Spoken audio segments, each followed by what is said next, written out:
मेरे प्रिय 140 करोड़ परिवारजन,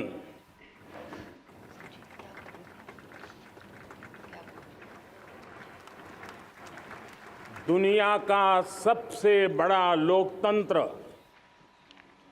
और अब बहुत लोगों का अभिप्राय है कि जनसंख्या की दृष्टि से भी हम विश्व में नंबर 1 पर है। इतना बड़ा विशाल देश, 140 करोड़ देश के मेरे भाई बहन, मेरे परिवारजन आज आजादी का पर्व मना रहे हैं। मैं देश के कोटि कोटि जनों को, देश और दुनिया में भारत को प्यार करने वाले, भारत का सम्मान करने वाले, भारत का गौरव करने वाले कोटि कोटि जनों को आजादी के इस महान पवित्र पर्व की अनेक अनेक शुभकामनाएं देता हूं। मेरे प्यारे परिवारजन, पूज्य बापू के नेतृत्व में असहयोग का आंदोलन, सत्याग्रह की मूवमेंट और भगत सिंह, सुखदेव, राजगुरु जैसे अनगिनत वीरों का बलिदान, उस पीढ़ी में शायद ही कोई व्यक्ति होगा जिसने देश की आजादी में अपना योगदान न दिया हो। मैं आज देश की आजादी के जंग में जिन जिन ने योगदान दिया है,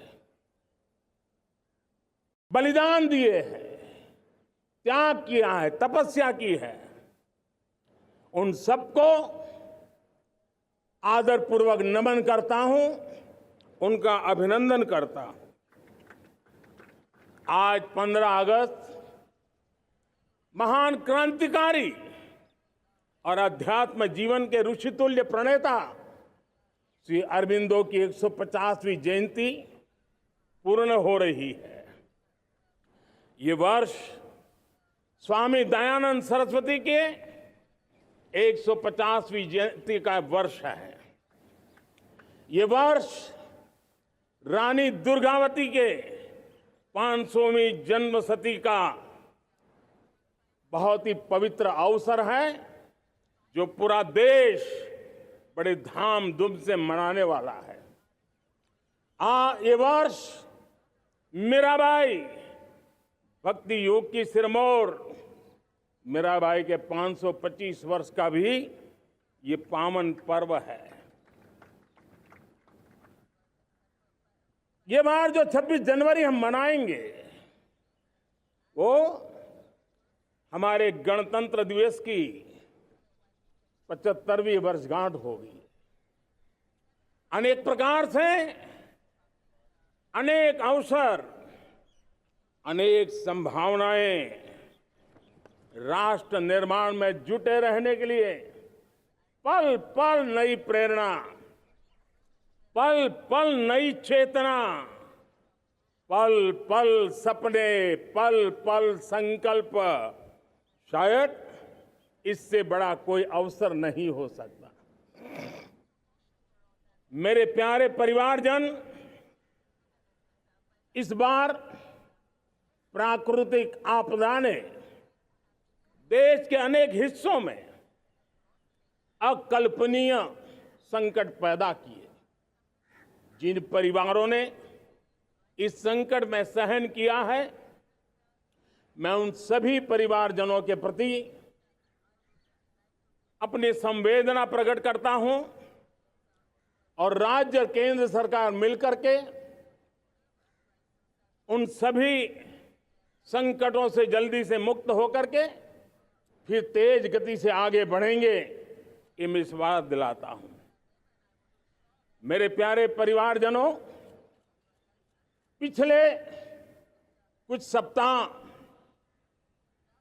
नॉर्थ ईस्ट में, विशेषकर मणिपुर में और हिंदुस्तान के भी अन्य कुछ भागों में, लेकिन विशेषकर मणिपुर में जो हिंसा का दौर चला, कई लोगों को अपना जीवन खोना पड़ा, मां बेटियों के सम्मान के साथ खिलवाड़ हुआ। लेकिन कुछ दिनों से लगातार शांति की खबरें आ रही हैं। देश मणिपुर के लोगों के साथ है। देश मणिपुर के लोगों को पिछले कुछ दिनों से जो शांति बनाए रखी है, उस शांति के पर्व को आगे बढ़ाएं और शांति से ही समाधान का रास्ता निकलेगा। और राज्य और केंद्र सरकार मिलकर के उन समस्याओं के समाधान के लिए भरपूर प्रयास कर रही है, करती रहेगी। मेरे प्यारे परिवारजनों, जब हम इतिहास की तरफ नजर करते हैं तो इतिहास में कुछ पल ऐसे आते हैं जो अपनी अमिट छाप छोड़ करके जाते हैं और उसका प्रभाव सदियों तक रहता है। और कभी कभी शुरुआत में वो बहुत छोटा लगता है, छोटी सी घटना लगती है, लेकिन वो अनेक समस्याओं की जड़ बन जाती है। हमें याद है 1200 साल पहले इस देश पर आक्रमण हुआ। एक छोटे से राज्य के छोटे से राजा का पराजय हुआ, लेकिन तब पता तक नहीं था कि एक घटना भारत को 1000 साल की गुलामी में फंसा देगी। और हम गुलामी में जकड़ते गए, जो आया लूटता गया, जो जिसका मन चाहा हम पे आके सवार हो गया। कैसा विपरीत काल रहा होगा वो 1000 साल का। मेरे प्यारे परिवारजनों, घटना छोटी क्यों ना हो, लेकिन 1000 साल तक प्रभाव छोड़ के रही है। लेकिन मैं आज इस बात का जिक्र इसलिए करना चाहता हूं कि भारत के वीरों ने इस कालखंड में कोई भूभाग ऐसा नहीं था, कोई समय ऐसा नहीं था जब उन्होंने देश की आजादी के लौ को जलता न रखा हो, बलिदान की परंपरा न बनाई हो। मां भारती बेड़ियों से मुक्त होने के लिए उठ खड़ी हुई थी, जंजीरों को झकझोर रही थी और देश की नारी शक्ति, देश की युवा शक्ति, देश के किसान, देश के गांव के लोग, मजदूर, कोई हिंदुस्तानी ऐसा नहीं था जो आजादी के सपने को लेकर के जीता न हो। आजादी को पाने के लिए मर मिटने के लिए तैयार होने वालों की एक बड़ी फौज तैयार हो गई थी। जेलों में जवानी खपाने वाले अनेक महापुरुष हमारे देश की आजादी को, इन गुलामी की बेड़ियों को तोड़ने के लिए लगे हुए थे। मेरे प्यारे परिवारजनों, जनचेतना का वो व्यापक रूप, त्याग और तपस्या का वो व्यापक रूप, जन जन के अंदर एक नए विश्वास जगाने वाला वो पल आखिरकार 1947 में देश आजाद हुआ। 1000 साल की गुलामी में संजोए हुए सपने देशवासी पूरे करते हुए देखे। साथियों, मैं 1000 साल पहले की बात इसलिए कह रहा हूं, मैं देख रहा हूं फिर एक बार देश के सामने एक मौका आया है। इस ऐसे कालखंड में हम जी रहे हैं, ऐसे कालखंड में हमने प्रवेश किया है और यह हमारा सौभाग्य है कि भारत के ऐसे अमृत काल में, यह अमृत काल का पहला वर्ष है, या तो हम जवानी में जी रहे हैं या हम मां भारती की गोद में जन्म ले चुके हैं। और ये कालखंड, मेरे शब्द लिख करके रखिए मेरे प्यारे परिवारजनों, इस कालखंड में जो हम करेंगे, जो कदम उठाएंगे, जितना त्याग करेंगे, तपस्या करेंगे, सर्वजन हिताय सर्वजन सुखाय, एक के बाद एक फैसले लेंगे, आने वाले 1000 साल का देश का स्वर्णिम इतिहास उससे अंकुरित होने वाला है। इस कालखंड में होने वाली घटनाएं आगामी 1000 साल के लिए इसका प्रभाव पैदा करने वाली है। गुलामी की मानसिकता से बाहर निकला हुआ देश पंच प्राण को समर्पित होकर के एक नए आत्मविश्वास के साथ आज आगे बढ़ रहा है। नए संकल्पों को सिद्ध करने के लिए वो जी जान से जुड़ रहा है। मेरी भारत माता, जो कभी ऊर्जा का सामर्थ्य था लेकिन राख के ढेर में दबी पड़ी थी, वो भारत मां 140 करोड़ देशवासियों के पुरुषार्थ है, उनकी चेतना से, उनकी ऊर्जा से फिर एक बार जागृत हो चुकी है। मां भारती जागृत हो चुकी है। और मैं साफ देख रहा हूं दोस्तों, यही कालखंड है, पिछले 9-10 साल हमने अनुभव किया है। विश्व भर में भारत की चेतना के प्रति, भारत के सामर्थ्य प्रति एक नया आकर्षण, नया विश्वास, नई आशा पैदा हुई है। और ये प्रकाश पुंज जो भारत से उठा है, वो विश्व को उसमें अपने लिए ज्योति नजर आ रही है।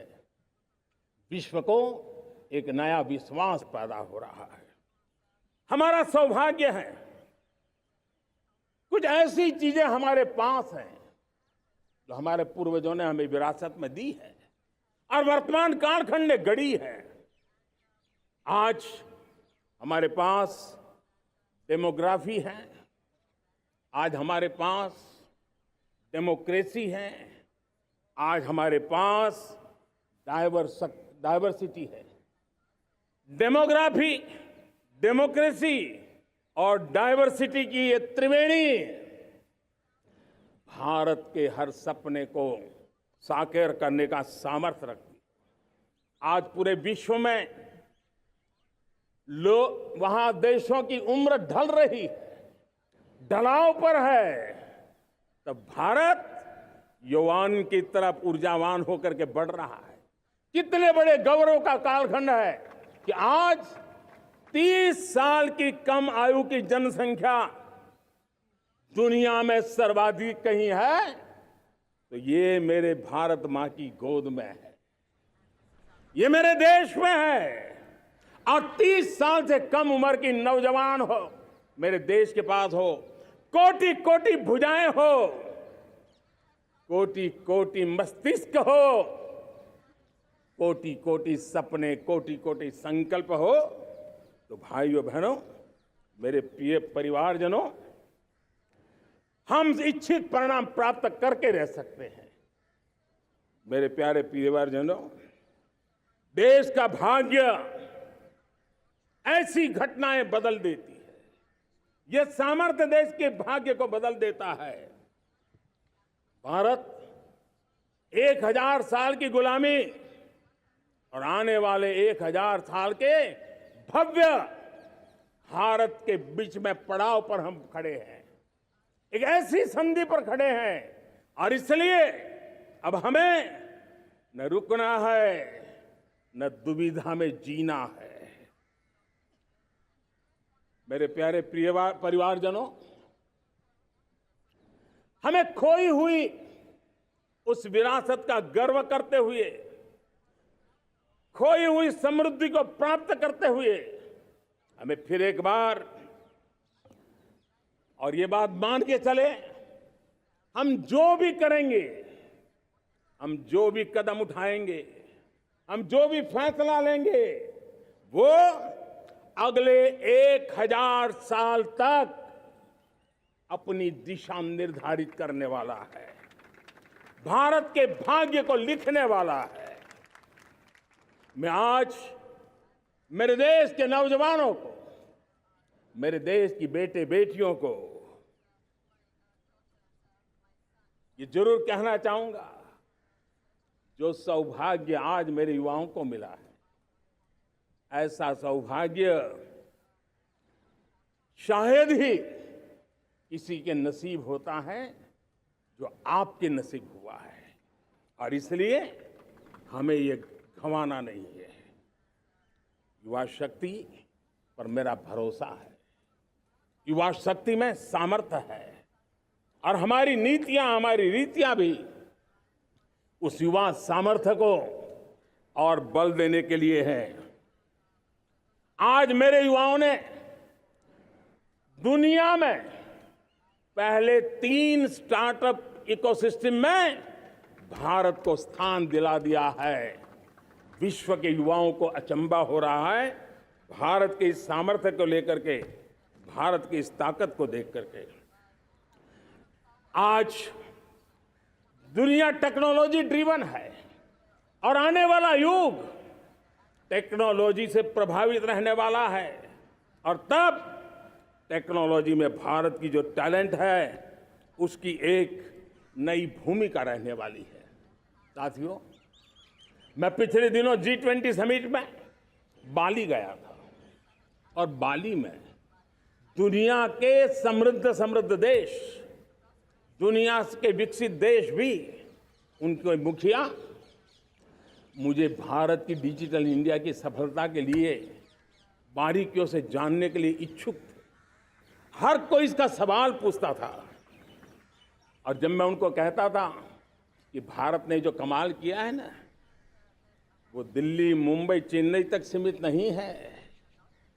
भारत ने जो कमाल कर रहा है, मेरे टियर 2, टियर 3 सिटी के युवा भी आज मेरे देश का भाग्य गढ़ रहे हैं। छोटे छोटे स्थान के मेरे नौजवान, और मैं आज बड़े विश्वास से कहता हूं, देश का ये जो सामर्थ्य नया नजर आ रहा है, और इसलिए मैं कहता हूं, हमारे छोटे शहर आकार और आबादी में छोटे हो सकते हैं। ये हमारे छोटे छोटे शहर, हमारे कस्बे आकार और आबादी में छोटे हो सकते हैं, लेकिन आशा और आकांक्षा, प्रयास और प्रभाव वो किसी से कम नहीं है। वो सामर्थ्य उनके अंदर है। नए ऐप्स, नए सॉल्यूशन, टेक्नोलॉजी डिवाइस। अब खेलों की दुनिया देखिए, कौन बच्चे हैं? झुग्गी झोंपड़ी से निकले हुए बच्चे आज खेलों की दुनिया में पराक्रम दिखा रहे हैं। छोटे छोटे गांव के, छोटे छोटे कस्बे के नौजवान, हमारी बेटे बेटियां आज कमाल दिखा रही हैं। अब देखिए, मेरे देश की 100 जितनी स्कूल ऐसी हैं जहां के बच्चे सैटेलाइट बना करके सैटेलाइट छोड़ने की तैयारियां कर रही हैं। आज हजारों टिंकरिंग लैब नए वैज्ञानिकों का गर्भाधान कर रही है। आज हजारों टिंकरिंग लैब लाखों बच्चों को साइंस और टेक्नोलॉजी के राह पर आगे बढ़ने के लिए प्रेरणा दे रही हैं। मैं मेरे देश के नौजवानों को कहना चाहता हूं, अवसरों की कमी नहीं है। आप जितने अवसर चाहेंगे, ये देश आसमान से भी ज्यादा अवसर आपने देने का सामर्थ्य रखता है।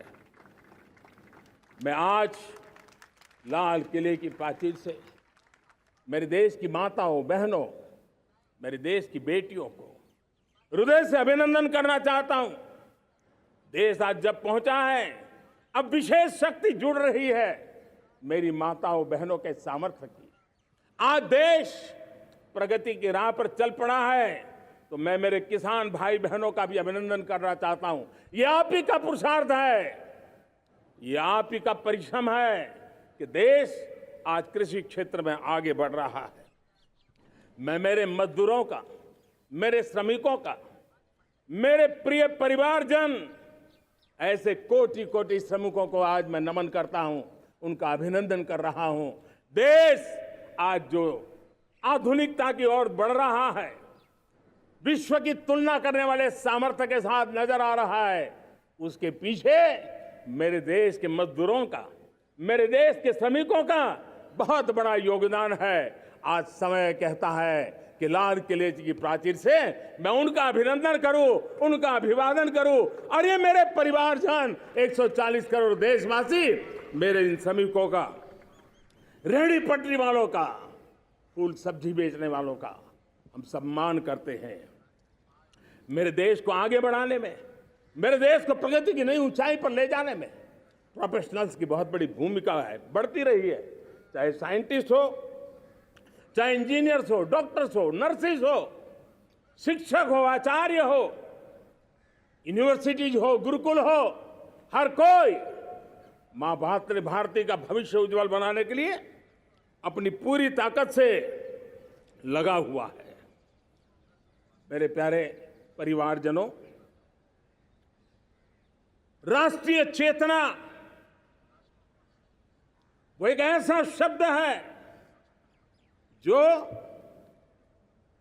हमें चिंताओं से मुक्त कर रहा है, और आज वो राष्ट्रीय चेतना ये सिद्ध कर रही है कि भारत का सबसे बड़ा सामर्थ्य बना है भरोसा, भारत का सबसे बड़ा सामर्थ्य बना है विश्वास। जन जन में हमारा विश्वास, जन जन का सरकार पर विश्वास, जन जन का देश के उज्जवल भविष्य पर विश्वास, और विश्व का भी भारत के प्रति विश्वास। ये विश्वास हमारी नीतियों का है, हमारी रीति का है। भारत के उज्जवल भविष्य को जिस निर्धारित मजबूत कदमों से हम आगे बढ़ा रहे हैं, उसका है। भाइयों बहनों, मेरे प्यारे परिवारजनों, ये बात निश्चित है कि भारत का सामर्थ्य और भारत की संभावनाएं विश्वास की नई बुलंदियों को पार करने वाली है, और ये विश्वास की नई बुलंदियां नए सामर्थ्यों को लेकर के चलनी चाह रही है। आज देश में G20 समिट के मेहमान नवाजी का भारत को अवसर मिला है, और पिछले एक साल से हिंदुस्तान के हर कोने में जिस प्रकार से G20 के अनेक ऐसे आयोजन हुए, अनेक कार्यक्रम हुए हैं, उसने देश के सामान्य मानवी के सामर्थ्य को विश्व को परिचित करा दिया है, भारत की विविधता का परिचय कराया है, भारत की डायवर्सिटी को दुनिया अचंभे से देख रही है, और उसके कारण भारत के तरफ आकर्षण बढ़ा है, भारत को जानने की, समझने की इच्छा जगी है। उसी प्रकार से आप देखिए एक्सपोर्ट, आज भारत का एक्सपोर्ट के तेजी से बढ़ रहा है, और मैं कहना चाहता हूं दुनिया के एक्सपर्ट्स इन सारे मानदंडों के आधार पर कह रहे हैं कि अब भारत रुकने वाला नहीं है। दुनिया की कोई भी रेटिंग एजेंसी होगी, वो भारत का गौरव कर रही है। कोरोना काल के बाद दुनिया एक नए सिरे से सोचने लगी, और मैं विश्वास से देख रहा हूं कि जिस प्रकार से द्वितीय महायुद्ध के बाद, द्वितीय विश्व युद्ध के बाद दुनिया ने एक नया वर्ल्ड ऑर्डर आकार लिया था, मैं साफ साफ देख रहा हूं कि कोरोना के बाद एक नया विश्व ऑर्डर, एक नया ग्लोबल ऑर्डर, एक नया जियोपॉलिटिकल इक्वेशन, ये बहुत तेजी से आगे बढ़ रहा है। जियोपॉलिटिकल इक्वेशन की सारे व्याख्याएं बदल रही है, परिभाषाएं बदल रही है, और मेरे प्यारे परिवारजनों, आप गौरव करेंगे। बदलते हुए विश्व को शेप देने में आज मेरे 140 करोड़ देशवासियों, आपका सामर्थ्य नजर आ रहा है। आप निर्णायक मोड़ पर खड़े हैं।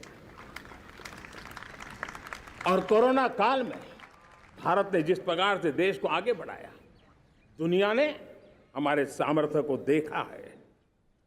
जब दुनिया की सप्लाई चेन तहस नहस हो गई थी, बड़ी बड़ी अर्थव्यवस्थाओं पर दबाव था, उस समय भी हमने कहा था हमें विश्व का विकास देखना है तो मानव केंद्रीय होना चाहिए, मानवीय संवेदनाओं से भरा हुआ होना चाहिए, और तब जाकर के समस्याओं का सही समाधान निकालेंगे। और कोविड ने हमें सिखाया है या हमें मजबूर किया है, लेकिन मानवीय संवेदनाओं को छोड़ करके हम विश्व का कल्याण नहीं कर सकते। आज भारत ग्लोबल साउथ की आवाज बन रहा है। भारत की समृद्ध विरासत आज दुनिया के लिए एक अवसर बन रहा है। Global economy, global supply chain, इसमें भारत की हिस्सेदारी, मैं पक्का विश्वास से कहता हूं, आज जो भारत ने परिस्थिति पैदा हुई है, आज जो भारत ने कमाया है, वो दुनिया में स्थिरता की गारंटी लेकर के आया है। दोस्तों, अब न हमारे मन में, न 140 करोड़ मेरे परिवारजनों के मन में, और न ही दुनिया के मन में कोई इफ्स है, कोई बट्स है। विश्वास बन चुका है। मेरे प्यारे देशवासियों, अब गेंद हमारे पाले में है। हमें अवसर जाने नहीं देना चाहिए, हमें मौका छोड़ना नहीं चाहिए। भारत में मैं मेरे देशवासियों का इसलिए भी अभिनंदन करता हूं कि मेरे देशवासियों में एक नीर-क्षीर विवेक का सामर्थ्य है, समस्याओं की जड़ों को समझने का सामर्थ्य है। और इसलिए 2014 में मेरे देशवासियों ने 30 साल के अनुभव के बाद तय किया कि देश को आगे ले जाना है तो स्थिर सरकार चाहिए, मजबूत सरकार चाहिए, पूर्ण बहुमत वाली सरकार चाहिए। और देशवासियों ने एक मजबूत और स्थिर सरकार बनाई। और 3 दशकों के जो अनिश्चितता का कालखंड था, जो अस्थिरता का कालखंड था, जो राजनीतिक मजबूरियों से देश जकड़ा हुआ था, उससे मुक्ति मिली। मेरे प्यारे परिवारजनों, देश के पास आज एक ऐसी सरकार है, वो सर्वजन हिताय सर्वजन सुखाय, देश के संतुलित विकास के लिए समय का पल पल और जनता की पाई पाई, जनता की भलाई के लिए लगा रही है। और मेरी सरकार, मेरे देशवासियों का मन एक बात से जुड़ा हुआ है। हमारे हर निर्णय, हमारे हर दिशा, उसका एक ही मानदंड है, नेशन फर्स्ट, राष्ट्र प्रथम। और राष्ट्र प्रथम यही दूरगामी परिणाम, सकारात्मक परिणाम पैदा करने वाला है। देश में बड़े स्तर पर काम हो रहा है। और लेकिन मैं कहना चाहूंगा, 2014 में आपने एक मजबूत सरकार बनाई, और मैं कहता हूं 2014 में और 2019 में आपने एक सरकार फॉर्म की, तो मोदी में रिफॉर्म करने की हिम्मत आई। आपने ऐसी सरकार फॉर्म की कि मोदी को रिफॉर्म की हिम्मत आई। और जब मोदी ने एक के बाद एक रिफॉर्म किए, तो मेरे ब्यूरोक्रेसी के लोग, मेरे लाखों हाथ पैर जो हिंदुस्तान के कोने कोने में सरकार के हिस्से के रूप में काम कर रहे हैं, उन्होंने ब्यूरोक्रेसी ने ट्रांसफॉर्म करने के लिए, परफॉर्म करने की जिम्मेवारी बखूबी निभाई। और उन्होंने परफॉर्म करके दिखाया, और जनता जनार्दन जुड़ गई, तो वो ट्रांसफॉर्म होता भी नजर आ रहा है। और इसलिए रिफॉर्म, परफॉर्म, ट्रांसफॉर्म, ये कालखंड अब भारत के भविष्य को गढ़ रहा है। और हमारी सोच देश की उस ताकतों को बढ़ावा देने पर है जो आने वाले 1000 साल की नींव को मजबूत करने वाले हैं। दुनिया को युवा शक्ति की जरूरत है, युवा स्किल की जरूरत है। हमने अलग स्किल मिनिस्ट्री बनाई, वो भारत की आवश्यकताओं को तो पूरी करेगी, वो दुनिया की आवश्यकताओं को पूरी करने का भी सामर्थ्य रखेगी। हमने जल शक्ति मंत्रालय बनाया। मंत्रालय की बनाने की रचना को भी अगर कोई एनालिसिस करेगा ना, तो इस सरकार के मन मस्तिष्क को बड़े अच्छे ढंग से आप समझ पाएंगे। हमने जल शक्ति मंत्रालय बनाया। ये जल शक्ति मंत्रालय हमारे देश के एक एक देशवासियों को पीने का शुद्ध पानी पहुंचे, पर्यावरण की रक्षा के लिए पानी के प्रति संवेदनशील व्यवस्थाएं विकसित हो, उस पर हम बल रहे हैं। हमारे देश में कोरोना के बाद दुनिया देख रही है होलिस्टिक हेल्थ केयर, ये समय की मांग है। हमने अलग आयुष मंत्रालय बनाया और योग और आयुष आज दुनिया में अपना परचम लहरा रहे हैं। हमने दुनिया को हमारे कमिटमेंट के कारण विश्व का हमारे प्रति ध्यान गया है। अगर हम ही हमारे इस सामर्थ्य को नकार देंगे तो फिर दुनिया कैसे स्वीकार करेगी। लेकिन जब मंत्रालय बना तो दुनिया को भी उसका मूल्य समझ में आया। मत्स्य पालन, हमारा इतना बड़ा समुद्री तट, हमारे कोटि कोटि मछुआरे भाई बहन, उनका कल्याण भी हमारे दिलों में है। और इसलिए हमने अलग से मत्स्य पालन को लेकर के, पशुपालन को लेकर के, डेयरी को लेकर के अलग मंत्रालय की रचना की, ताकि समाज के जिस वर्ग के लोग पीछे रह गए उनको हम साथ लें। देश में सरकारी अर्थव्यवस्था के हिस्से होते हैं, लेकिन समाज की अर्थव्यवस्था का एक बड़ा हिस्सा है कोऑपरेटिव मूवमेंट। उसको बल देने के लिए, उसको आधुनिकता लाने के लिए और देश के कोने कोने में लोकतंत्र की एक सबसे बड़ी इकाई को मजबूत करने के लिए हमने अलग कोऑपरेटिव मंत्रालय बनाया। और वो हमारी सहकारी संस्थाएं उसका जाल बिछा रहा है, ताकि गरीब से गरीब की वहां सुनवाई हो, उसकी आवश्यकताओं की पूर्ति हो, और वो भी राष्ट्र के विकास की योगदान में एक छोटी इकाई का हिस्सा बनकर के उसमें वो योगदान दे रखें। हमने सहकार से समृद्धि का रास्ता अपनाया है। मेरे प्यारे परिवारजनों, जब हम 2014 में आए थे तो हम वैश्विक अर्थव्यवस्था में 10वें नंबर पर थे, और आज 140 करोड़ देशवासियों का पुरुषार्थ रंग लाया है कि हम विश्व की अर्थव्यवस्था में 5वें नंबर पर पहुंच चुके हैं। और ये ऐसे ही नहीं हुआ है। जो एक भ्रष्टाचार का राक्षस देश को दबोचे हुए थे, लाखों करोड़ के घोटाले अर्थव्यवस्था को डामाडोल कर रहे थे, गवर्नेंस फ्रेजाइल फाइल में देश की पहचान होने लगी थी, लीकेजेस को हमने बंद किया, मजबूत अर्थव्यवस्था बनाई, हमने गरीब कल्याण के लिए ज्यादा से ज्यादा धन खर्चने का प्रयास किया।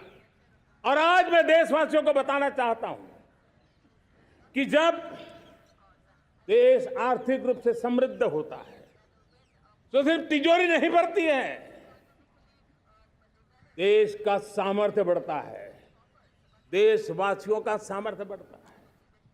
और तिजोरी का पाई पाई अगर ईमानदारी से जनता जनार्दन के लिए खर्च करने का संकल्प लेने वाली सरकार हो तो परिणाम के साथ है।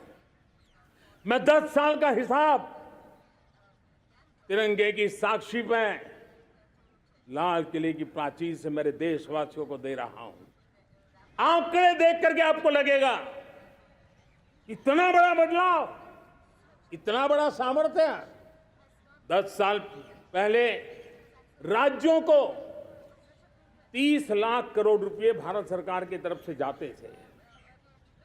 पिछले 9 साल में यह आंकड़ा 100 लाख करोड़ पर पहुंचा है।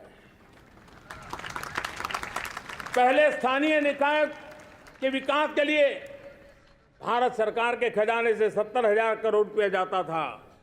आज वो 3 लाख करोड़ से भी ज्यादा जा रहा है। पहले गरीबों के घर बनाने के लिए 90,000 करोड़ रुपया खर्च होता था। आज वो 4 गुना होकर के 4 लाख करोड़ से भी ज्यादा खर्च गरीबों के घर बनाने के लिए हो रहा है। पहले गरीबों को यूरिया सस्ता मिले, जो यूरिया की बैग दुनिया के कुछ बाजारों में 3,000 में बिकती है, वो यूरिया की बैग मेरे किसानों को 300 में मिले। और इसलिए देश की सरकार 10 लाख करोड़ रुपया मेरे किसानों की यूरिया में सब्सिडी दे रहा है। मुद्रा योजना 20 लाख करोड़ रुपए, उससे भी ज्यादा मेरे देश के नौजवानों को स्वरोजगार के लिए, अपने व्यवसाय के लिए, अपने कारोबार के लिए दिए हैं। 8 करोड़ लोगों ने नया कारोबार शुरू किया है। और 8 करोड़ लोगों ने कारोबार शुरू किया है, ऐसा नहीं, हर कारोबारी ने एक या दो लोगों को रोजगार दिया है।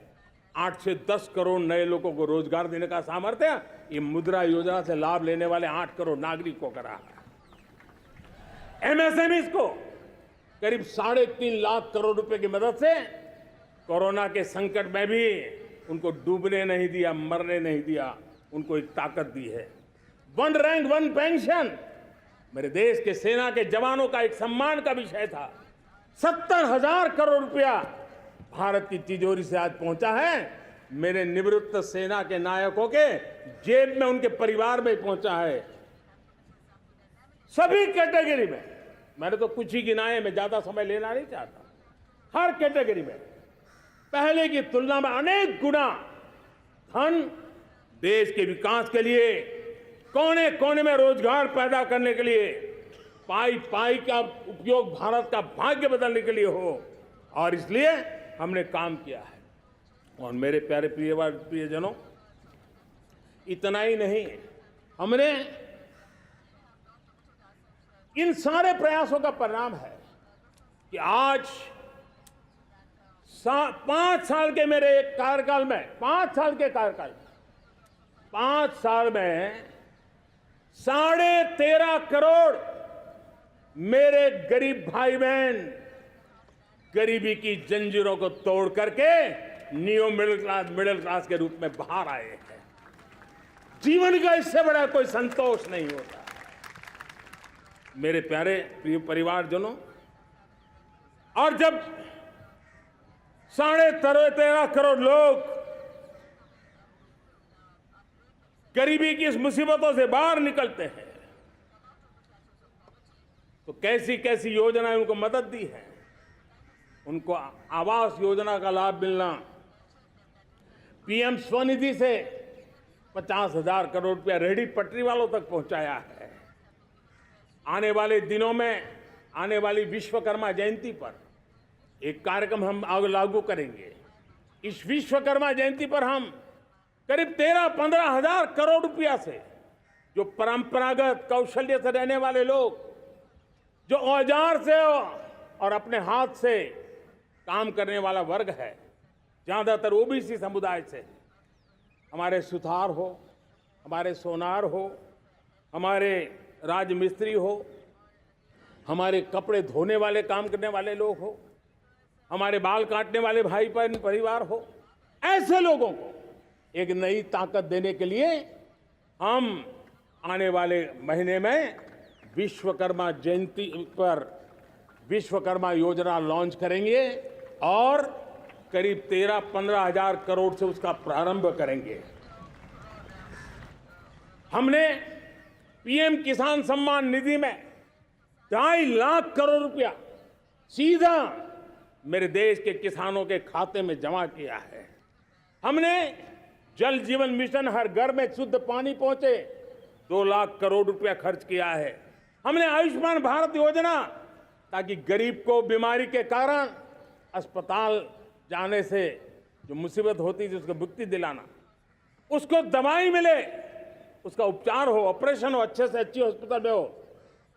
आयुष्मान भारत योजना के तहत 70,000 करोड़ रुपए हमने लगाए हैं।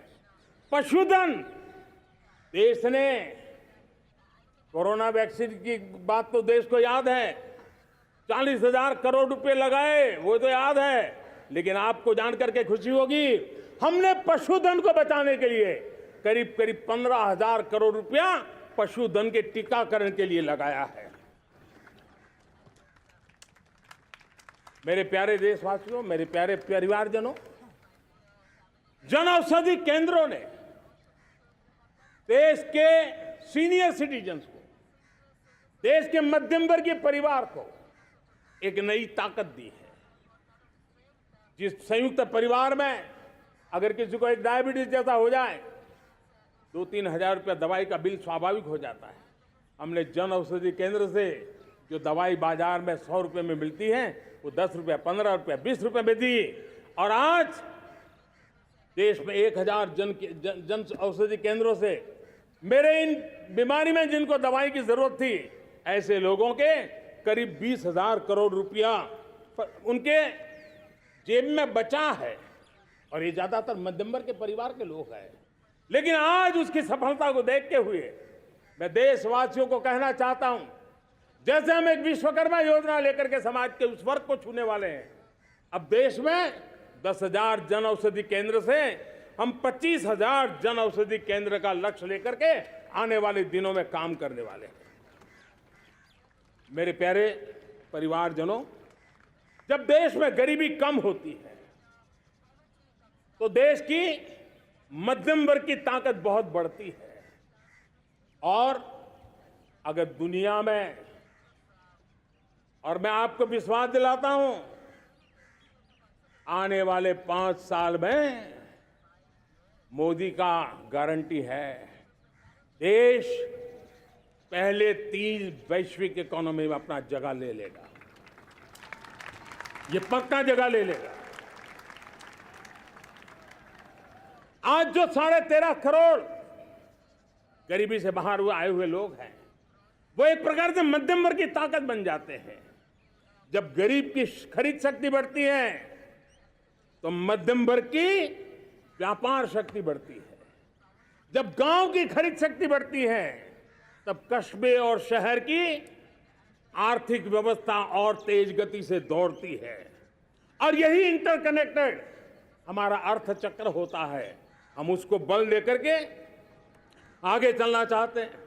मेरे प्यारे परिवारजनों, शहर के अंदर जो कमजोर लोग रहते हैं, बिना घर को मुसीबत रहती है, मध्यम वर्ग के परिवार अपना खुद का घर का सपना देख रहे हैं, हम उसके लिए भी आने वाले कुछ सालों के लिए एक योजना लेकर के आ रहे हैं।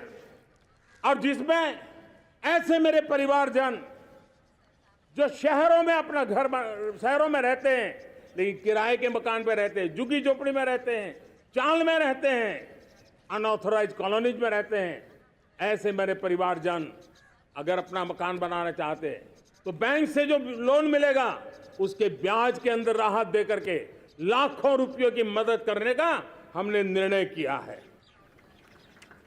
मेरे मध्यम वर्ग के परिवार को जब 2 लाख से 7 लाख इनकम टैक्स की सीमा बढ़ जाती है तो सबसे बड़ा लाभ सैलरी क्लास को होता है, मेरे मध्यम वर्ग को होता है। इंटरनेट का डेटा बहुत महंगा था 2014 के पहले, आज दुनिया का सबसे सस्ता इंटरनेट का डेटा का खर्चा हो रहा है। हर परिवार के पैसे बच रहे हैं। मेरे प्यारे परिवारजनों, विश्व कोरोना के बाद अभी तक उभर नहीं पाया है। युद्ध ने फिर एक नई मुसीबत पैदा की है। आज दुनिया महंगाई के संकट से जूझ रही है। पूरी दुनिया की अर्थव्यवस्था को महंगाई ने दबोच के रखा है। हम भी दुनिया से जिन सामान की जरूरत होती है लाते हैं, तो हमें सामान तो इंपोर्ट करते हैं। हमारा दुर्भाग्य है कि हमें महंगाई भी इंपोर्ट करनी पड़ती है, क्योंकि पूरी दुनिया को महंगाई ने जकड़ के रखा है। लेकिन मेरे प्यारे परिवारजनों, भारत ने महंगाई को नियंत्रित रखने के लिए भरसक प्रयास किए हैं। पिछले कालखंड की तुलना में हमें कुछ सफलता भी मिली है, लेकिन इतने से संतोष नहीं मान सकते। दुनिया से हमारी चीजें अच्छी है, इतने बात से हम सोच नहीं सकते। मुझे तो मेरे देशवासियों को महंगाई की बोझ कम से कम हो, इस दिशा में और भी कदम उठाने हैं और हम उस कदम को उठा के रहेंगे। मेरा प्रयास निरंतर जारी रहेगा। मेरे प्यारे परिवारजनों, आज देश अनेक क्षमताओं को लेकर के आगे बढ़ रहा है। देश आधुनिकता की तरफ आगे बढ़ने के लिए काम कर रहा है। आज देश रिन्यूएबल एनर्जी पे काम कर रहा है। आज देश ग्रीन हाइड्रोजन पे काम कर रहा है। देश की स्पेस पे क्षमता बढ़ रही है, तो देश की डीप सी मिशन में भी सफलता के साथ आगे चल रहा है। देश में रेल आधुनिक हो रही है, तो वंदे भारत बुलेट ट्रेन भी आज देश के अंदर काम कर रही है। गांव गांव पक्की सड़कें बन रही है, तो इलेक्ट्रिक बसें, मेट्रो की रचना भी आज देश में हो रहे हैं। आज गांव गांव तक इंटरनेट पहुंच रहा है, तो क्वांटम कंप्यूटर के लिए भी देश तय कर रहता है। नैनो यूरिया, नैनो डीएपी, उस पर काम हो रहा है, तो दूसरी तरफ जैविक खेती पर भी हम बल दे रहे हैं। आज किसान उत्पादक संघ एफपीओ का निर्माण हो रहा है, तो हम सेमीकंडक्टर का भी निर्माण करने के लिए चाह रहे हैं। हम दिव्यांग जनों के लिए एक सुगम भारत के निर्माण के लिए काम करते हैं, तो हम पैरालंपिक में भी हिंदुस्तान का तिरंगा झंडा गाड़ने के लिए मेरे दिव्यांग जनों को सामर्थ्यवान बना रहे हैं। हम खिलाड़ियों को स्पेशल ट्रेनिंग दे रहे हैं।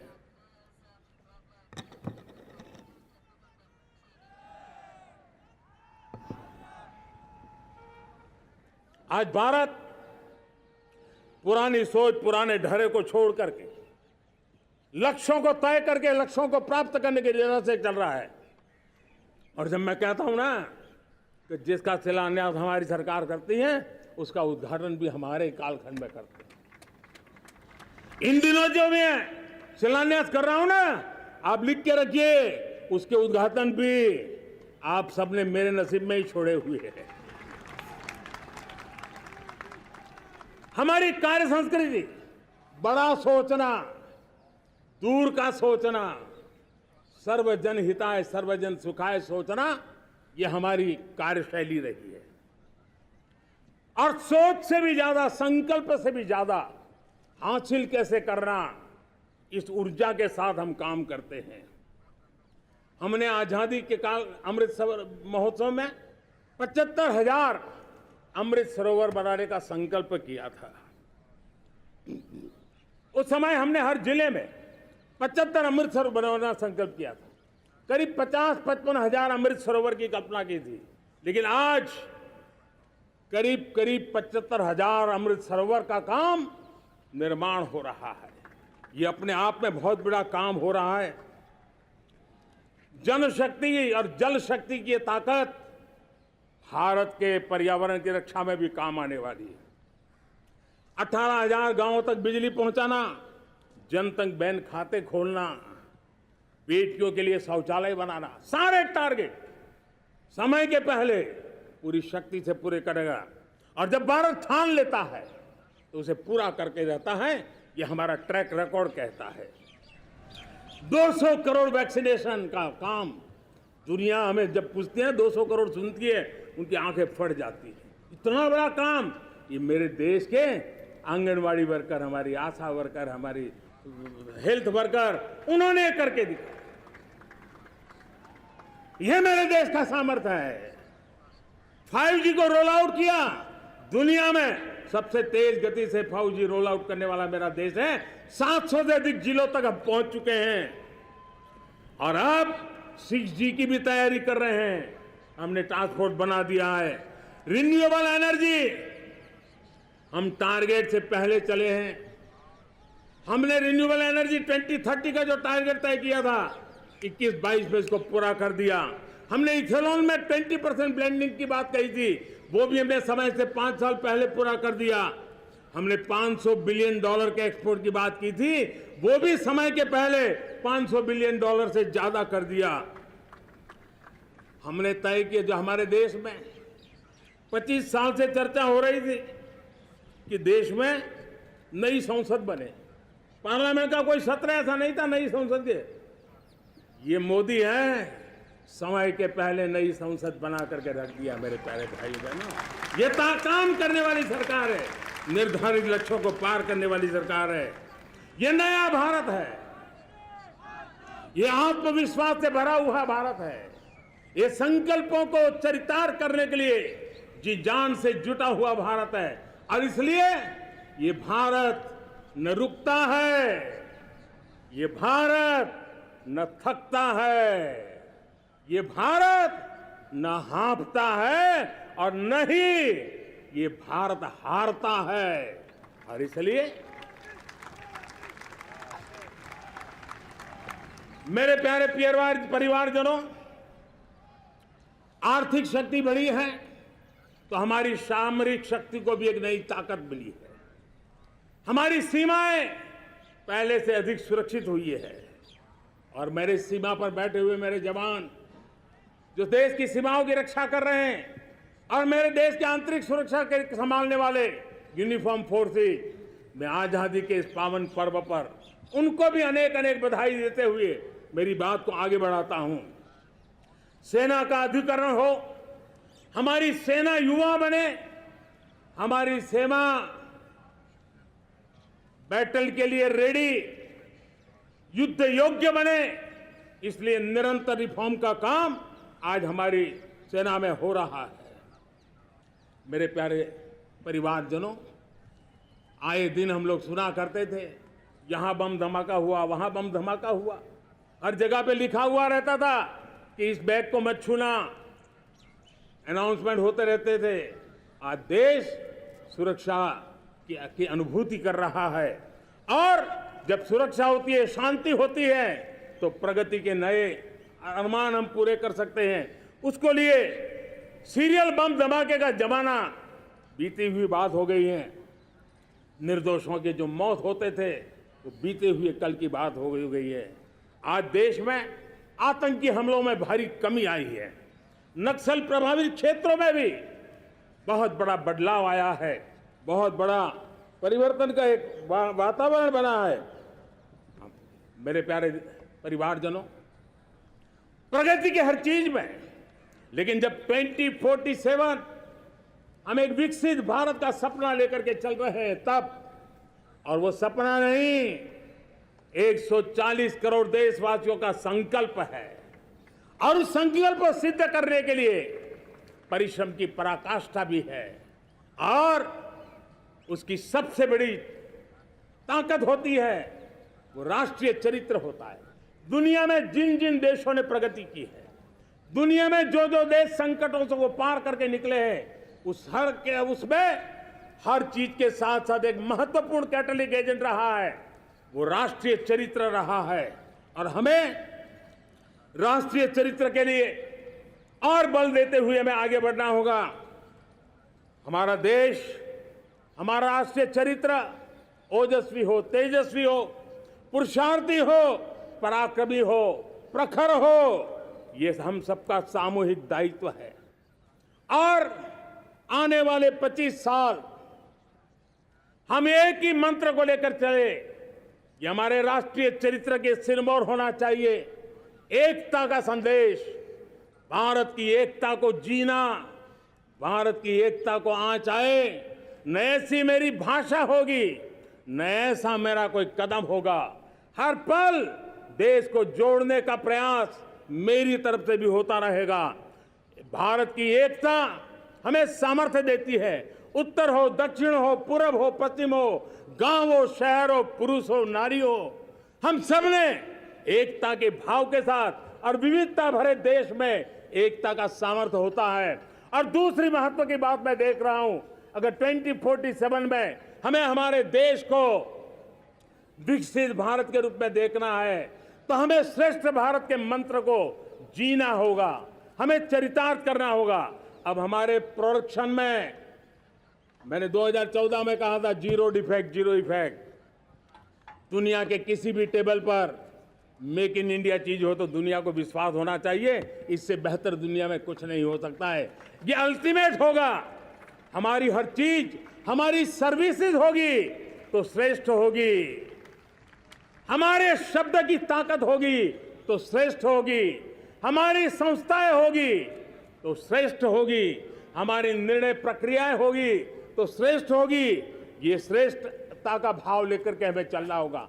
तीसरी बात है, देश में आगे बढ़ाने के लिए एक अतिरिक्त शक्ति का सामर्थ्य भारत को आगे ले जाने वाला है, और वो है विमेन लेड डेवलपमेंट।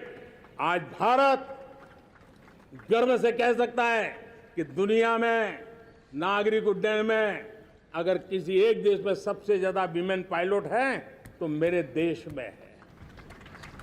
आज चंद्रयान की गति हो, मून मिशन की बात हो, मेरी विमेन साइंटिस्ट उसका नेतृत्व कर रहे हैं। आज विमेन सेल्फ हेल्प ग्रुप हो, मेरी 2 करोड़ लखपति दीदी का लक्ष्य लेकर के आज विमेन सेल्फ हेल्प ग्रुप पे हम काम कर रहे हैं। हम हमारी नारी शक्ति के सामर्थ्य को बढ़ावा देते हुए विमेन लेड डेवलपमेंट के, और जब G20 में मैंने विमेन लेड डेवलपमेंट के विषय को आगे बढ़ाया है तो पूरा G20 समूह इसके महत्व को स्वीकार कर रहा है, और उसके महत्व को स्वीकार कर करके वो उसको बहुत बल दे रहे हैं। उसी प्रकार से भारत विविधताओं से भरा देश है। असंतुलित विकास के हम शिकार रहे हैं। मेरा पराया का के कारण हमारे देश के कुछ हिस्से उसके शिकार रहे हैं। अब हमें रीजनल एस्पिरेशंस को, संतुलित विकास को बल देना है, और रीजनल एस्पिरेशंस को लेकर के उस भावना को हमें सम्मान देते हुए, जैसे हमारी भारत माँ का कोई, हमारा शरीर का कोई अंग अगर अविकसित रहे तो हमारा शरीर विकसित नहीं माना जाएगा। हमारा शरीर का कोई अंग दुर्बल रहे तो हमारा शरीर स्वस्थ नहीं माना जाएगा। वैसे ही मेरी भारत माता, उसका कोई एक भूभाग भी, समाज का कोई तबका भी अगर दुर्बल रहे तो मेरी भारत माता समर्थ है, स्वस्थ है, ऐसा बैठ कर हम नहीं बैठ सकते। और इसलिए रीजनल एस्पिरेशंस को हमने एड्रेस करने की आवश्यकता है, और इसलिए हम समाज का सर्वांगीण विकास हो, सर्वस्पर्शी विकास हो, भूभाग के हर क्षेत्र को उसकी अपनी ताकत को खिलने का अवसर मिले, उस दिशा में आगे बढ़ना चाहते हैं। मेरे प्यारे परिवारजनों, भारत एक मदर ऑफ डेमोक्रेसी है। भारत मॉडल ऑफ डाइवर्सिटी भी है। भाषाएं अनेक हैं, बोलियां अनेक हैं, परिधान अनेक हैं, विविधताएं बहुत है। हमने उन सारे को आधार पर आगे बढ़ना है। मेरे प्यारे परिवारजनों, देश के जब मैं एकता की बात करता हूं, तब अगर घटना मणिपुर में होती है तो पीड़ा महाराष्ट्र में होती है। अगर बाढ़ आसाम में आती है तो बेचैन केरला हो जाता है। हिंदुस्तान के किसी भी हिस्से में कुछ भी हो, हम एक अंगांगी भाव की अनुभूति करते हैं। मेरे देश की बेटियों पर जुल्म न हो, यह हमारा सामाजिक भी दायित्व है, यह हमारा पारिवारिक दायित्व भी है, और ये देश के नाते हम सबका दायित्व है। आज जब अफगानिस्तान से गुरु ग्रंथ साहब के स्वरूप को लाते हैं तो पूरा देश गौरव की अनुभूति करता है। जब आज दुनिया के किसी देश में कोविड के काल में मेरा कोई सिख भाई लंगर लगाता है, भूखों को खिलाता है, और दुनिया में वाहवाही होती है, तो हिंदुस्तान का सीना चौड़ा हो जाता है।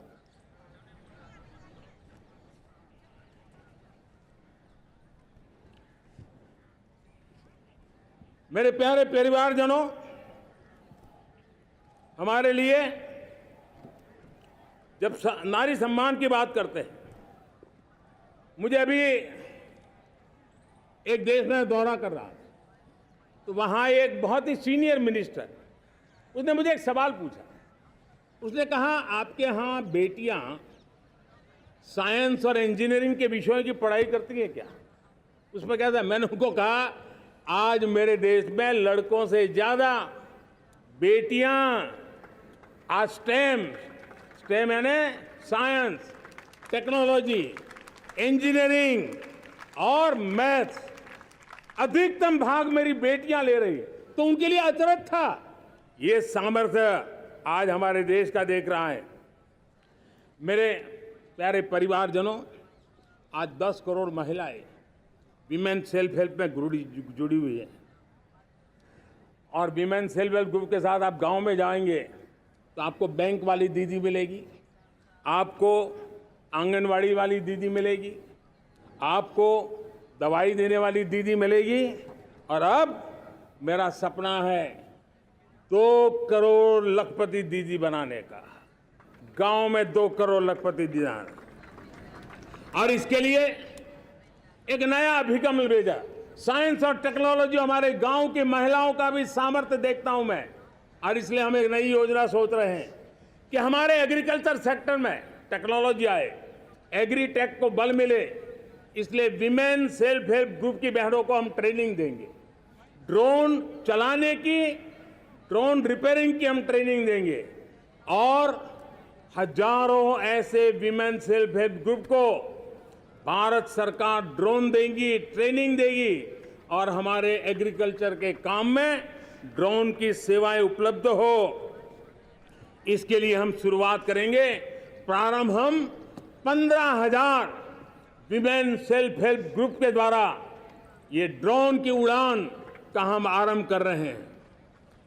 मुझे विश्वास है कि इसके कारण हमारे परिवारजनों का, मेरे प्यारे परिवारजनों, आज देश आधुनिकता की तरफ बढ़ रहा है।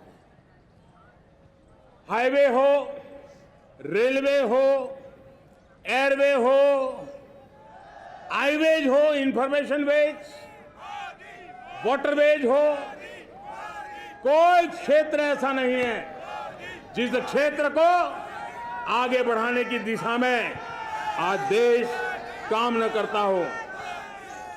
पिछले 9 वर्ष में तटीय क्षेत्रों में हमने, आदिवासी क्षेत्र में, हमारे पहाड़ी क्षेत्र में विकास को बहुत बढ़ दिया है।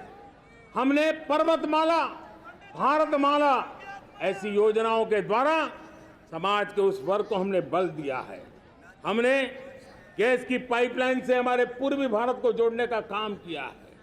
हमने अस्पतालों की संख्या बढ़ाई है, हमने डॉक्टर की सीटें बढ़ाई है ताकि हमारे बच्चे डॉक्टर बनने का सपना पूरा कर सके। हमने मातृभाषा में पढ़ाने पर बल दिया है, अब मातृभाषा में वो पढ़ाई कर सके उस दिशा में। और मैं भारत के सुप्रीम कोर्ट का भी धन्यवाद करता हूं कि भारत की सुप्रीम कोर्ट ने कहा है कि आप जो जजमेंट देंगे उसका जो ऑपरेटिव पार्ट होगा वो जो अदालत में आया है उसकी भाषा में उसको उपलब्ध होगा। मातृभाषा का महात्म्य आज बढ़ रहा है। मेरे प्यारे भाई परिवारजनों, आज तक हमारे देश के जो बॉर्डर विलेज हैं, हमने वाइब्रेंट बॉर्डर विलेज का एक कार्यक्रम शुरू किया है। और वाइब्रेंट बॉर्डर विलेज, अब तक इसके लिए कहा जाता था देश के आखिरी गांव। हमने उस पूरी सोच को बदला है, वो देश का आखिरी गांव नहीं है। सीमा पर जो नजर आ रहा है वो मेरे देश का पहला गांव है। अगर सूरज उगता है पूरब में तो उस तरफ के गांव में पहली सूरज की किरण आती है। अगर सूरज ढलता है तो इस तरफ के गांव में आखिरी किरण उसका लाभ मिलता है। ये मेरे पहले गांव है और मुझे खुशी है कि आज मेरे इस कार्यक्रम के विशेष मेहमान, ये जो पहले गांव है, सीमावर्ती गांव है, उसके 600 प्रधान आज इस लाल किले की प्राचीर के इस महत्वपूर्ण कार्यक्रम का हिस्सा बनने के लिए आए। पहली बार वो इतनी दूर तक आए हैं, नए संकल्प और सामर्थ्य के साथ जुड़ने के लिए आया है। मेरे प्यारे परिवारजनों, हमने संतुलित विकास के लिए एस्पिरेशनल डिस्ट्रिक्ट, एस्पिरेशनल ब्लॉक की कल्पना की और आज उसके सुखद परिणाम मिल रहे हैं। आज राज्य के जो नॉर्मल पैरामीटर्स हैं, जो एस्पिरेशनल डिस्ट्रिक्ट कभी बहुत पीछे थे, वो आज राज्य में भी अच्छा करने लग गए हैं। और मुझे विश्वास है कि आने वाले दिनों में ये हमारे आकांक्षी जिले, हमारे आकांक्षी बॉल अवश्य आगे बढ़ेंगे। जैसे मैंने कहा था, भारत का चरित्र की चर्चा कर रहा था, तो मैंने पहला कहा था भारत की एकता, दूसरा कहा था भारत श्रेष्ठता की तरफ बल दें, तीसरा कहा था विमेन लेड डेवलपमेंट की मैंने बात कही थी, और मैं आज एक बात और कहना चाहता हूं कि हम जैसे रीजनल एस्पिरेशन, मैंने चौथी बात कही थी, पांचवी महत्व की बात है और भारत ने अब उस दिशा में ध्यान, और वो है हमारा राष्ट्रीय चरित्र विश्व मंगल के लिए सोचने वाला होना चाहिए। हमें देश को इतना मजबूत बनाना है जो विश्व मंगल के लिए भी अपनी भूमिका अदा करे।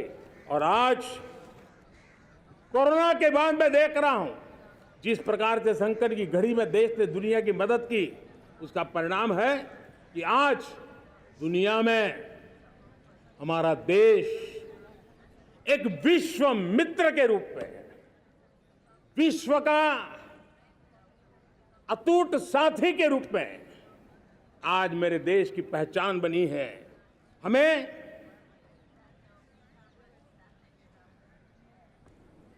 जब विश्व मंगल की बात करते हैं तब भारत का मूलभूत विचार है, उस विचार को हम आगे बढ़ाने लोग हैं।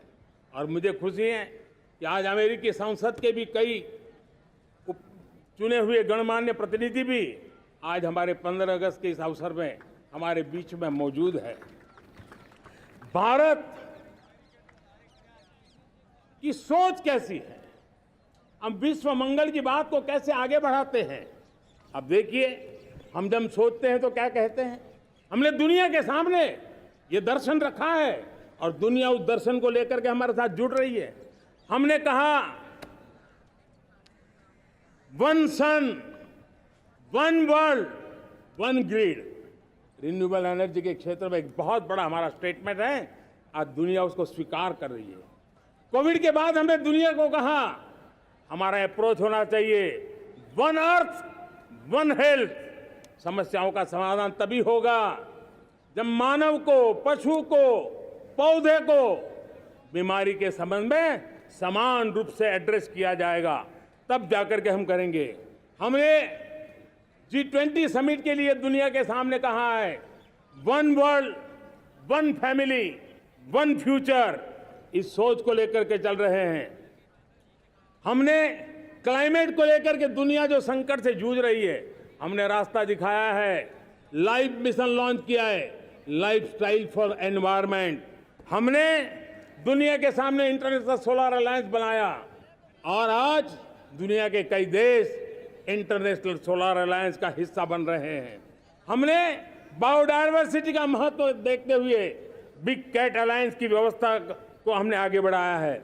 हमने प्राकृतिक आपदा के कारण, ग्लोबल वार्मिंग के कारण इंफ्रास्ट्रक्चर का जो नुकसान होता है, उसके लिए दूरगामी व्यवस्थाओं की जरूरत है और इसलिए coalition for disaster resilient infrastructure CDRI एक समाधान के रूप में दुनिया को दिया है।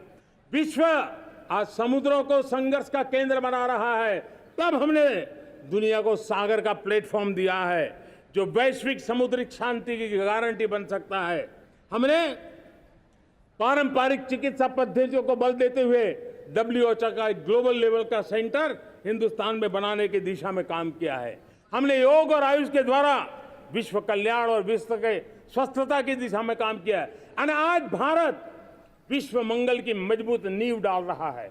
इस मजबूत नींव को आगे बढ़ाना हम सबका काम है, हम सबकी जिम्मेवारी है। मेरे प्यारे परिवारजनों, सपने अनेक है, संकल्प साफ है, नीतियां स्पष्ट है, नीयत के सामने कोई सवाल या निशान नहीं है, लेकिन कुछ सच्चाइयों को हमें स्वीकार करना पड़ेगा और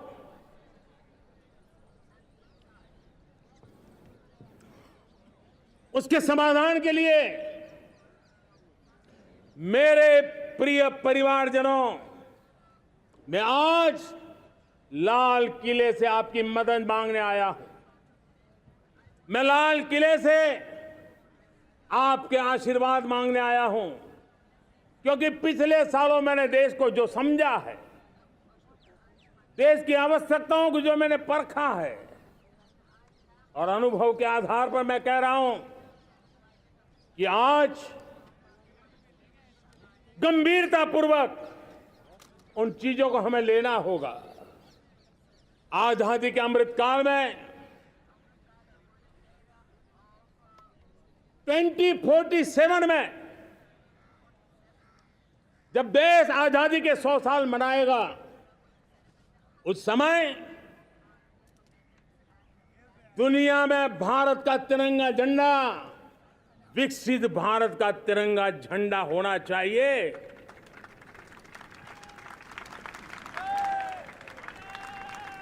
रत्ती भर भी हमें रुकना नहीं है, पीछे नहीं हटना है। और इसके लिए शुचिता, पारदर्शिता और निष्पक्षता, ये पहली मजबूती की जरूरत है। हमें उस मजबूती को जितना ज्यादा खाद पानी दे सकते हैं, संस्थाओं के माध्यम से दे सकते हैं, नागरिक के नाते दे सकते हैं, परिवार के नाते दे सकते हैं, ये हमारा सामूहिक दायित्व होना चाहिए। और इसलिए पिछले 75 साल का इतिहास देखिए, भारत के सामर्थ्य में कोई कमी नहीं थी। अरे जो देश कभी सोना की चिड़िया कहा जाता था, वो देश क्यों न फिर से उस सामर्थ्य को लेकर के खड़ा हो सकता है। मेरा अटूट विश्वास है साथियों, मेरे प्रिय परिवारजनों, मेरा अखंड अटूट एक निष्ठ विश्वास है कि 2047 में जब देश आजादी के 100 साल मनाएगा, मेरा देश विकसित भारत बन के रहेगा। और ये मैं मेरे देश के सामर्थ्य के आधार पर कह रहा हूं, मेरे उपलब्ध संसाधनों के आधार पर कह रहा हूं, और सबसे ज्यादा 30 से कम आयु वाली मेरी युवा शक्ति के भरोसे कह रहा हूं, मेरी माताओं बहनों के सामर्थ्य के भरोसे कह रहा हूं। लेकिन उसके सामने अगर कोई रुकावट है, कुछ विकृतियां पिछले 75 साल में ऐसे घर कर गई है, हमारी समाज व्यवस्था का ऐसा हिस्सा बन गई है कि कभी कभी तो हम आंख भी बंद कर देते हैं। अब आंख बंद करने का समय नहीं है। अगर सपनों को सिद्ध करना है, संकल्प को पार करना है, तो हमें ये आंख मिचौली बंद करके, आंख में आंख मिला करके 3 बुराइयों से लड़ना बहुत समय की मांग है। हमारे देश की सारी समस्याओं की जड़ में भ्रष्टाचार ने दिमक की तरह देश की सारी व्यवस्थाओं को, देश के सामर्थ्य को पूरी तरह नोच लिया है। भ्रष्टाचार से मुक्ति, भ्रष्टाचार के खिलाफ जंग हर इकाई में, हर क्षेत्र में। और मैं देशवासियों, मेरे प्रिय परिवारजनों, ये मोदी के जीवन का कमिटमेंट है। ये मेरे व्यक्तिगत व्यक्तित्व का एक कमिटमेंट है कि मैं भ्रष्टाचार के खिलाफ लड़ाई लड़ता रहूंगा। दूसरा, हमारे देश को नोच लिया है परिवारवाद ने। इस परिवारवाद ने देश को जिस प्रकार से जकड़ के रखा है, उसने देश के लोगों का हक छीना है। और तीसरी बुराई तुष्टीकरण की है। ये तुष्टीकरण में भी देश के मूलभूत चिंतन को, देश के सर्व समावेशक हमारे राष्ट्रीय चरित्र को दाग लगा दिए हैं, तहस नहस कर दिया है इन लोगों ने। और इसलिए मेरे प्यारे देशवासियों, इसलिए मेरे प्यारे परिवारजनों, हमें इन 3 बुराइयों के खिलाफ पूरे सामर्थ्य के साथ लड़ना है। भ्रष्टाचार, परिवारवाद, तुष्टीकरण, ये चुनौतियां हमारे, ये ऐसी चीजें पनपी है जो हमारे देश के लोगों का जो आकांक्षा है उसका दमन करती है। हमारे देश के कुछ लोगों के पास जो छोटा मोटा सामर्थ्य है उसका शोषण करती है। ये ऐसी चीजें हैं जो हमारे लोगों की आशा आकांक्षाओं को सवाल या निशान में गाड़ देती है। हमारे गरीब हो, हमारे दलित हो, हमारे पिछड़े हो, हमारे पसमानदा हो, हमारे आदिवासी भाई बहन हो, हमारी माताएं बहनें हो, हमने सबने उनके हकों के लिए इन 3 बुराइयों से मुक्ति पानी है। हमें भ्रष्टाचार के खिलाफ एक नफरत का माहौल बनाना है। जैसे गंदगी हमें नफरत पैदा करती है ना मन में, गंदगी पसंद नहीं है, ये सार्वजनिक जीवन की इससे बड़ी कोई गंदगी नहीं हो सकती। और इसलिए हमारे स्वच्छता अभियान को एक नया मोड़ ये भी देना है कि हमें भ्रष्टाचार से मुक्ति पानी है। सरकार टेक्नोलॉजी से भ्रष्टाचार की मुक्ति के लिए बहुत प्रयास कर रही है। आपको जानकर के हैरानी होगी, इस देश में पिछले 9 साल में एक काम मैंने ऐसे किया, आंकड़ा सुनोगे तो लोगों का मोदी ऐसा करता है जैसे 10 करोड़ लोग करीब करीब जो गलत फायदा उठाते थे वो मैंने रोक दिया। तो आप में से कोई कहेगा आपने लोगों से अन्याय कर दिया। जी नहीं, ये 10 करोड़ कौन लोग थे? ये 10 करोड़ वो लोग थे जिनका जन्म ही नहीं हुआ था और उनके नाम पर उनके विडो हो जाते थे, वो वृद्ध हो जाते थे, वो दिव्यांग हो जाते थे, फायदे लिए जाते थे। 10 करोड़ ऐसे बेनामी जो चीजें चलती थी उसको रोकने का पवित्र काम, भ्रष्टाचारियों की संपत्ति जो हमने जब्त की है ना, वो पहले की तुलना में 20 गुना ज्यादा की है। मेरे प्यारे परिवारजनों, ये आपकी कमाई का पैसा लोग लेकर के भागे थे, 20 गुना ज्यादा संपत्ति को जब्त करने का। और इसलिए लोगों की मेरे प्रति नाराजगी होना बहुत स्वाभाविक है, लेकिन मुझे भ्रष्टाचार के खिलाफ की लड़ाई को आगे बढ़ाना है। हमारे सरकारी व्यवस्था ने पहले कैमरा के सामने तो कुछ हो जाता था, लेकिन बाद में चीजें अटक जाती थी। हमने पहले की तुलना में कई गुना ज्यादा अदालत में चार्जशीट की है और अब जमानतें भी नहीं मिलती हैं।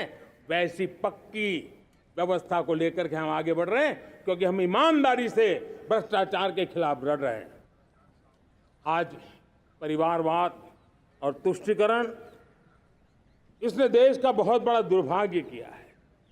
अब लोकतंत्र में ये कैसे हो सकता है कि पॉलिटिकल पार्टी, और मैं विशेष बल दे रहा हूं पॉलिटिकल पार्टी, आज मेरे देश के लोकतंत्र में एक ऐसी विकृति आई है जो कभी भारत के लोकतंत्र को मजबूती नहीं दे सकती। और वो क्या है बीमारी? परिवारवादी पार्टियां। और उनका तो मंत्र क्या है?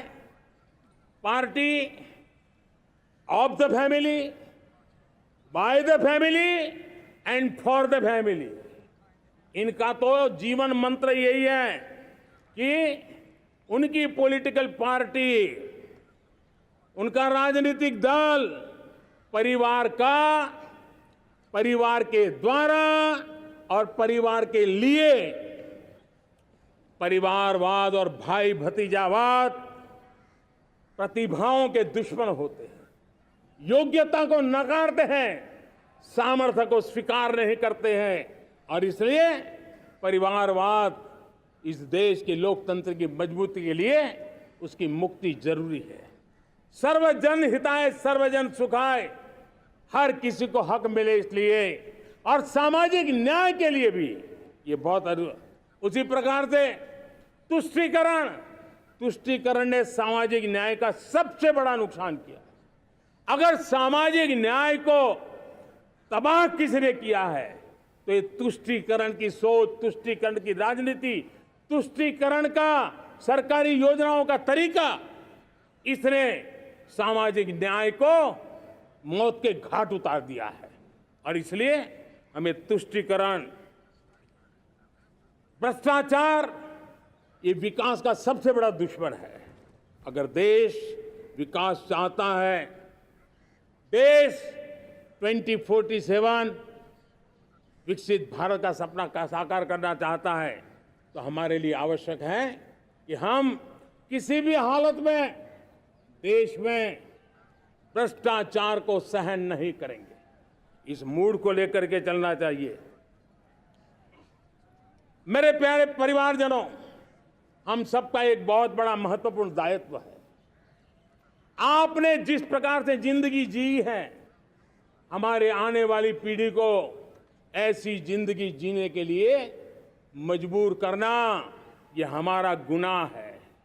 यह हमारा दायित्व है कि हमारे आने वाली पीढ़ी को हम ऐसा समृद्ध देश दें, ऐसा संतुलित देश दें, ऐसा सामाजिक न्याय की धरोहर वाला देश दें, ताकि छोटी छोटी चीजों को पाने के लिए उन्हें कभी भी संघर्ष न करना पड़े।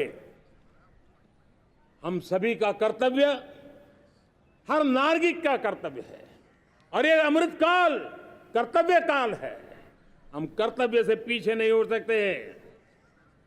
हमें वो भारत बनाना है जो पूज्य बापू के सपनों का था। हमें वो भारत बनाना है जो हमारे स्वतंत्र सेनानियों का सपना था।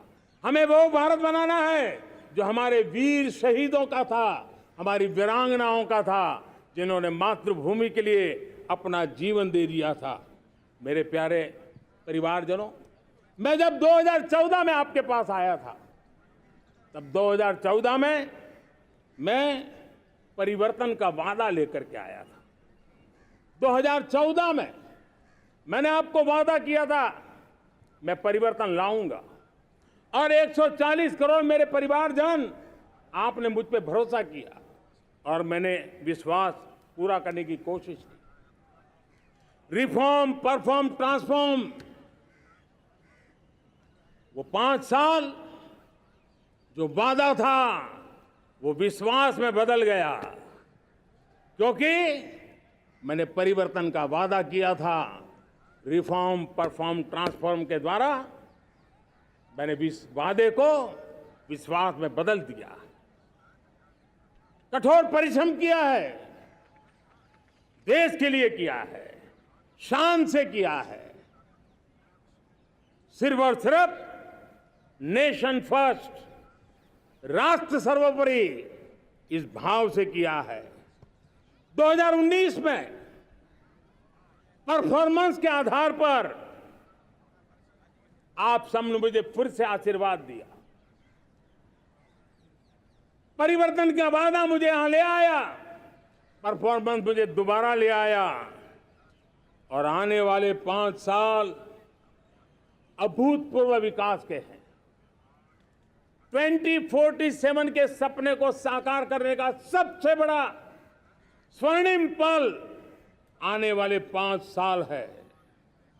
और अगली बार 15 अगस्त को इसी लाल किले से मैं आपको देश की उपलब्धियां, आपके सामर्थ्य, आपके संकल्प, उसमें हुई प्रगति, उसकी जो सफलता है, उसके गौरवगान, उससे भी अधिक आत्मविश्वास के सामने, आपके सामने मैं प्रस्तुत करूंगा।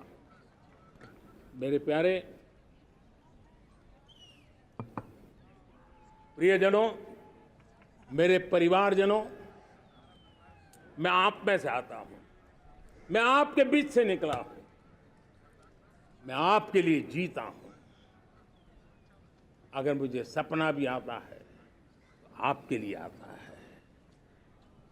अगर मैं पसीना भी बहाता हूं तो आपके लिए बहाता हूं, क्योंकि इसलिए नहीं कि आपने मुझे दायित्व दिया है, मैं इसलिए कर रहा हूं कि आप मेरे परिवारजन हैं, और आपके परिवार के सदस्य के नाते मैं आपके किसी दुख को देख नहीं सकता हूं, मैं आपके सपनों को चूर चूर होते नहीं देख सकता हूं, मैं आपके संकल्प को सिद्धि तक ले जाने के लिए आपका एक साथी बन करके, आपका एक सेवक बन करके, आपके साथ जुड़े रहने का, आपके साथ जीने का, आपके लिए जूझने का मैं संकल्प लेकर के चला हुआ इंसान हूं।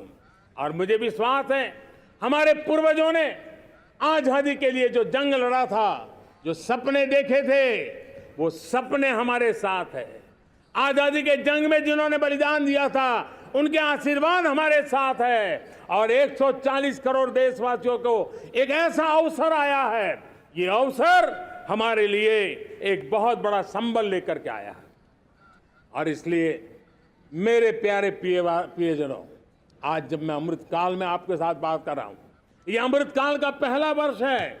ये अमृतकाल के पहले वर्ष पर जब मैं आपसे बात कर रहा हूं तो मैं आपको पूरे विश्वास से कहना चाहता हूं, चलता चलाता काल चक्र, चलता चलाता काल चक्र, अमृत काल का भाल चक्र, चलता चलाता काल चक्र, अमृत काल का भाल चक्र, सबके सपने, सबके सपने, अपने सपने, सबके सपने, अपने सपने, पनपे सपने सारे, सबके सपने, अपने सपने, पनपे सपने सारे, धीर चले, वीर चले, धीर चले, वीर चले, चले युवा हमारे, धीर चले, वीर चले, चले युवा हमारे, नीति सही, नीति सही, रीति नहीं, नीति सही, रीति नहीं, गति सही, गति सही, राह नहीं, गति सही, राह नहीं। चुनो, चुनो चुनौती, चुनो चुनौती सीना तान, चुनो चुनौती सीना तान, जग में बढ़ाओ देश का नाम, चुनो चुनौती सीना तान, जग में बढ़ाओ देश का नाम।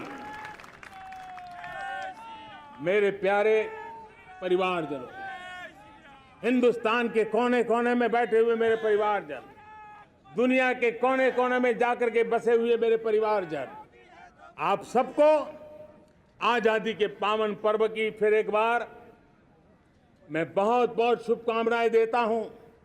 ये अमृतकाल हम सबके लिए कर्तव्य काल है। ये अमृतकाल हम सबको मां भारती के लिए कुछ कर गुजारने का काल है। आजादी का जब जंग चल रहा था 1947 के पहले जो पीढ़ी ने जन्म लिया था उन्हें देश के लिए मरने का मौका मिला था। वो देश के लिए मरने के लिए मौका नहीं छोड़ते थे, लेकिन हमारे नसीब में देश के लिए मरने का मौका नहीं है। लेकिन हमारे लिए देश के लिए जीने का ये इससे बड़ा कोई अवसर नहीं होता। हमें पल पल देश के लिए जीना है। इसी संकल्प के साथ इस अमृतकाल में 140 करोड़ देशवासियों के सपने संकल्प भी बनाने हैं। 140 करोड़ देशवासियों के संकल्प को सिद्धि में भी परिवर्तित करना है और 2047 का जब तिरंगा झंडा फहरेगा तो विश्व एक विकसित भारत का गुणगान करता होगा। इसी विश्वास के साथ, इसी संकल्प के साथ मैं आप सबको अनेक अनेक शुभकामनाएं देता हूं, बहुत बहुत बधाई देता हूं। जय हिंद, जय हिंद, जय हिंद, भारत माता की, भारत माता की, भारत माता की, वंदे वंदे वंदे। बहुत बहुत धन्यवाद।